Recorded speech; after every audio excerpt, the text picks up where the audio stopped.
يا أيها الذين آمنوا كتب عليكم الصيام كما كتب على الذين من قبلكم لعلكم تتقون. نحمده ونصلي على رسوله الكريم. أما بعد، أعوذ بالله من الشيطان الرجيم. بسم الله الرحمن الرحيم. أما من خاف مقام ربه ونهى النفس عن الهوى فإن الجنة هي المأوى. تو رہا وہ شخص جو اپنے پروردگار کے سامنے، اپنے رب کے سامنے کھڑا ہونے سے ڈر گیا، وَنَهَى النَّفْسَ عَنِ الْهَوَىٰ، اور اس نے روک لیا اپنے نفس کو ہوا سے، خواہشات و شہوات میں مبتلا ہونے سے.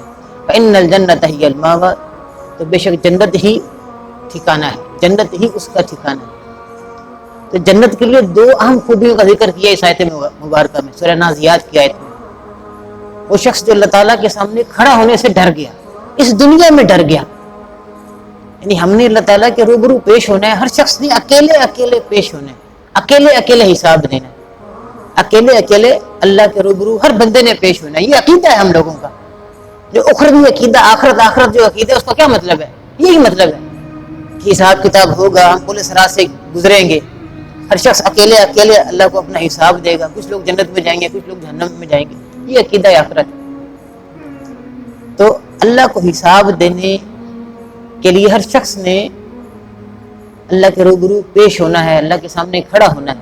تو جو ڈر گیا، اس دنیا میں ڈر گیا، اس دنیا میں ڈر گیا کہ میں نے اللہ کے سامنے پیش ہونا ہے، تو اس کی تیاری کر لی ڈر کر، تاکہ میں جواب دے سکوں. گناہوں سے بچ گیا، اور اگر گناہ ہے تو اللہ سے معافی مانگ لی، کثرت سے توبہ کر لی، کثرت سے توبہ کر لی. یہ ڈرنا بہت بڑی چیز ہے. یہ خوف جن کے دلوں میں بیٹھ جائے، علماء کے بڑے بڑے خوبصورت اقوال ہیں. الخوف اذا سکن القلب، الخوف اذا سکن القلب، خوف جب دل میں بس جائے، یعنی دل میں بس جائے. سکن کا مطلب ہے کہ وہ سکونت اختیار کر لے، رہائش پذیر ہو جائے، پختہ ہو جائے، راسخ ہو جائے، دل میں جم جائے خوف. تو پھر کیا ہوتا ہے؟ احرقا مواضع الشہوات فیہ، جب دل میں خوف راسخ ہو جاتا ہے تو احرقا مواضع الشہوات فیہ، دل میں جو شہوت کے خانے ہیں، شہوت کی جگہ ہیں، غیر شرعی جو خواہشات ہیں، جو دل میں جگہ کر چکی ہیں، پختہ ہو چکی ہیں، راسخ ہو گئی ہیں، جو گناہ، جو بری لت پڑ چکی ہوئی ہے، اس کو جلا کر راکھ کر دیتا ہے اللہ کا خوف. شراب نوشی، شراب پینا، شراب عربوں کی گھٹی میں رچی بسی تھی، بڑے رسیہ تھے وہ شراب کے، سوتے نہیں تھے بغیر شراب پیے، شراب پیتے تھے. 3 حکم صرف قرآن نے دیے، سورہ بقرہ میں، سورہ نساء، اور تیسرا حکم سورہ مائدہ. تو جب آخری اعلان ہوا کہ شراب حرام ہے، تو مدینے کی گلیوں میں مٹکے ٹوٹ رہے ہیں اور شراب نالیوں میں بہتی چلی آ رہی ہے جیسے جیسے اعلان ہو رہا ہے. یہ اللہ کا ڈر تھا، ذہن بن چکا تھا کہ ہم نے مرنا ہے اور اللہ کو حساب دینا.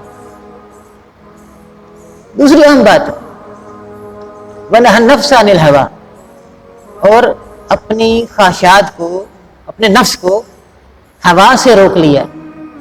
ہوا کہتے ہیں ایسی خواہش جو آدمی کو لے ڈوبتی ہے، جو اوپر سے اونچائی سے کسی چیز کو نیچے پھینک دینا، اوپر لے جا کر، انتہائی بلندی پر لے جا کر کسی چیز کو نیچے پھینک دینا، اس کو کہتے ہیں ہوا.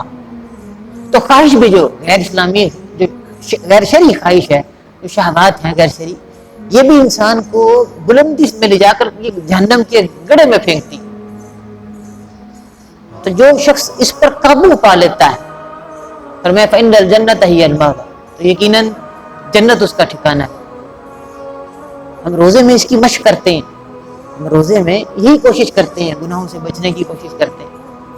تو رمضان کے جو دوسرے دن ہیں، رمضان کے علاوہ جو دوسرے ایام ہیں، ان میں بھی یہ کوشش جاری رہنی چاہیے، وہ کھانا کھا کر جاری رہنی چاہیے گناہوں سے بچنے کی. یہ انتہائی ضروری چیز ہے. اب خوف کس طرح سے ہمارے دلوں میں پیدا ہو؟ سوال ہے کہ خوف کیسے اللہ کا آئے؟ یہ اہم بات ہے بہت. کیسے ہمارے دلوں میں خوف جو ہے وہ بیدار ہو جائے اللہ تعالیٰ کا. سب کہتے ہیں کہ ہم اللہ سے ڈرتے ہیں، ہم اللہ سے ڈرتے ہیں، ہم نے مرنا ہے، حساب کتاب دینا ہے. یہ عقیدہ مسلمانوں میں ہم پائے جاتے ہیں. سوال یہ کہ اس کی تیاری کتنی ہے، اس کی تیاری کتنی ہے، کس درجے میں تیاری ہے اس کی. ہم کس درجے میں اس کی تیاری کر رہے ہیں. تو قرآن پڑھنا، قرآن کا مطالعہ کرنا، جو جہنم کے مناظر قرآن نے پیش کیے ہیں ان کو سمجھنا. قرآن کہتے ہیں ان جہنم کانت مرصادا للطاغین مآبا، بے شک جہنم گھات میں ہے، تاک میں ہے. جیسے جانور، جیسے شیر اپنے شکار کو شکار کرنے کے لیے وہ چھپ کر بیٹھا ہوتا ہے، تاک میں بیٹھا ہوتا ہے. اس کو عربی میں گھات بھی، اس کو اردو میں گھات بھی کہتے ہیں. گھات میں یا تاک میں انتظار میں بیٹھا ہوتا ہے. جیسی جانور رہے گا اس کا شکار رہے گا وہ دبو چلے گا. فرمایا ان جہنم کانت مرصادا، بے شک جہنم اسی طرح سے گھات میں. کن کے لیے؟ للطاغین مآبا، نافرمان لوگوں کے لیے. لابسین فیہ احقابا، وہ جہنمی لوگ کئی حقبے رہیں گے جہنم میں. ایک حقبہ 80 سال کا ہوتا ہے، لیکن 80 سال کے بعد وہ ختم نہیں ہو جائے گا. یہ غیر منتہی سلسلہ ہے، نہ ختم ہونے والا سلسلہ ہے. یکے بعد دیگرے وہ حقبے آتے رہیں گے اور سلسلہ چلتا رہے گا. لا یذوقون فیہ بردا ولا شرابا الا حمیما وغساقا، اس میں کوئی وہ پینے کی چیز جس سے پیاس بجھ جائے یا کوئی ٹھنڈی چیز جس سے دل کو اطمینان ہو وہ نہیں چکھیں گے. نہیں، الا حمیما وغساقا، مگر حمیم کھولتا ہوا گرم پانی، وہ انتڑیوں کو جلا دے گا، اس سے پیاس نہیں بجھے گی. الا حمیما وغساقا، بہتی ہوئی پیپ، کہ زخم میں پیلے رنگ کی پیپ ہوتی ہے، یہ پینے کے لیے ملے گی جب جہنمیوں کو پیاس لگے گی. اب دیکھیے روزے کے ساتھ ہم لوگ ہوتے ہیں تو ٹھنڈا مشروب پسند کرتے ہیں، ٹھنڈا پسند کرتے ہیں. سارے دن میں گرمی ہوتی ہے تو ٹھنڈا مشروب پسند کرتے ہیں. تو یہ اندازہ لگے گی کہ وہاں پر کیا ہوگا.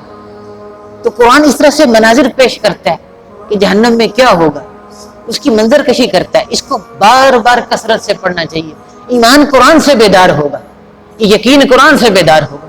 اللہ تعالیٰ ہم کو اس کو سیکھنے کی، سکھانے کی اور اس پر عمل کرنے کی توفیق عطا فرمائے. وآخر دعوانا الحمدللہ.